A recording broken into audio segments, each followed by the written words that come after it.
We're going to move on to our next optimization example. And again, we're going to break this video up into a couple parts just so that we can kind of take our time with this problem and easily follow along.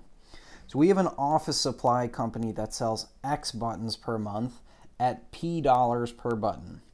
The price demand equation for these buttons is P is equal to 10 minus 0.001x. What price should the company charge for the buttons in order to maximize the revenue, and what is the maximum revenue? So again, your first step here is to draw a picture if you think it will be helpful. In this case, if you wanted to draw a picture of a button to inspire you, you could absolutely go ahead and do that, but I don't think that's going to be helpful for most of us, so I would go ahead and skip that step once again. The next thing that we need to do is we need to identify the variables of our problem here. I see two variables in this problem, and they've actually already given them variable names here. I see, first of all, we are selling X buttons per month, so X represents the number of buttons that we sell. So if it helps, you can even write that down. You can say X equals the number of buttons that we sell and that we manufacture here. The other variable that I see is P dollars per button. Here, P represents the price per button. So those are our two variables. We've got X and we've got P here. We have also a price demand equation. P is equal to 10 minus 0.001x. But that's not actually what we want to be maximizing here. Remember, your next step here is to find your objective function. We want to find the function that we're trying to maximize or that we're trying to minimize here. We want to maximize revenue. So I'm going to make a note of that to myself, that we want to maximize the revenue. So revenue.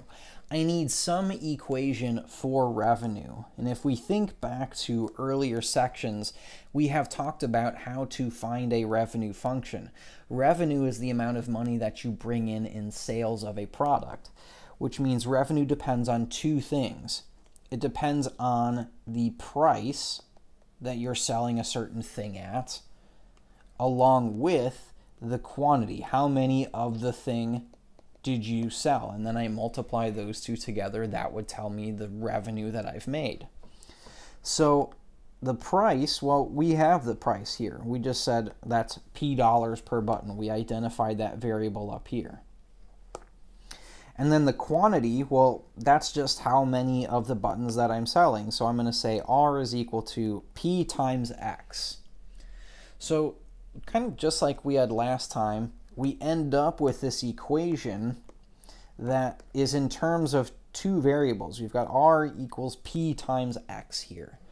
And now this isn't particularly helpful right now. We don't know how to do calculus with two variables right now, so we need some other equation that will relate P and X. And in this case, it's actually given to us here. It says P is equal to 10 minus 0.001x. So I'm going to take that value for P, since P is already solved for, and I'm going to plug that into my revenue function. So R is equal to, instead of P, I'm going to have 10 minus 0.001x times X. And then if we want to go ahead and simplify that, I think that would be a good idea. We're really working with 10x minus 0.001x squared. So this is the function that we're trying to optimize. We've got R equals 10x minus 0.001x squared. So this is awesome. We've already got our our objective function here.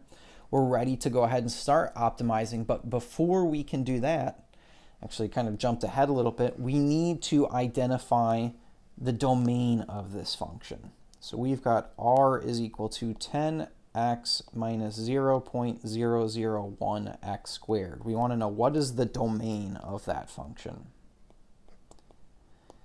If I want to think about the domain in problems like this, when we're working with, say, cost and revenue and profit, there's two things to help us remember. First of all, we have a restriction on the number of buttons that we can sell.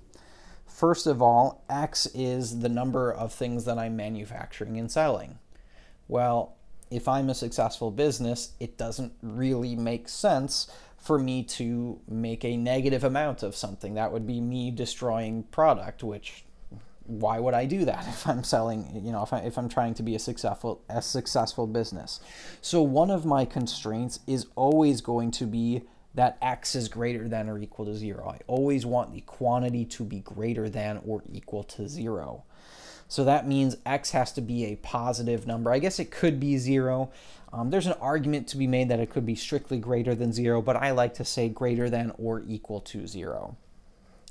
The other restraint that I have is I want to think about the other variable that I have. I want to think about the price per button. Again, if I am a successful business, I probably want to charge a non-negative price. If I charged a negative price, that would be like me saying, hey, here's a button, and also here's $5 out of my pocket, out of the goodness of my heart, which it's a nice thing to do, but it's not a particularly business savvy move. So the other restraint I need to think about is that the price should be greater than or equal to 0 as well. And here we're going to have to do a little bit of solving. It doesn't really help us to leave this as p greater than or equal to 0 because our function was written in terms of x. We want the domain to be in terms of x. So that means I'm going to take that price demand equation, 10 minus 0.001x, say that that's greater than or equal to 0, and we'll solve for x. So here in this case, let's see. I'm going to subtract 10 from each side, and that will give me negative 0.001x is greater than or equal to negative 10. And then when I divide both sides by that negative 0.001, remember that when we divide both sides by a negative number, it's going to flip the direction of the inequality. So I'm actually going to have x is less than or equal to 10,000 this time around.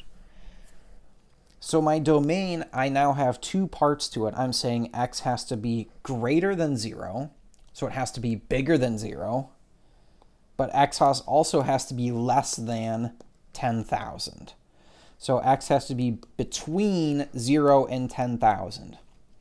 So if I wanted to write the domain for this problem, I'm saying it's between 0 and 10,000 because of the way that I've written these inequalities. It's less than or equal to, which means we are going to include those endpoints.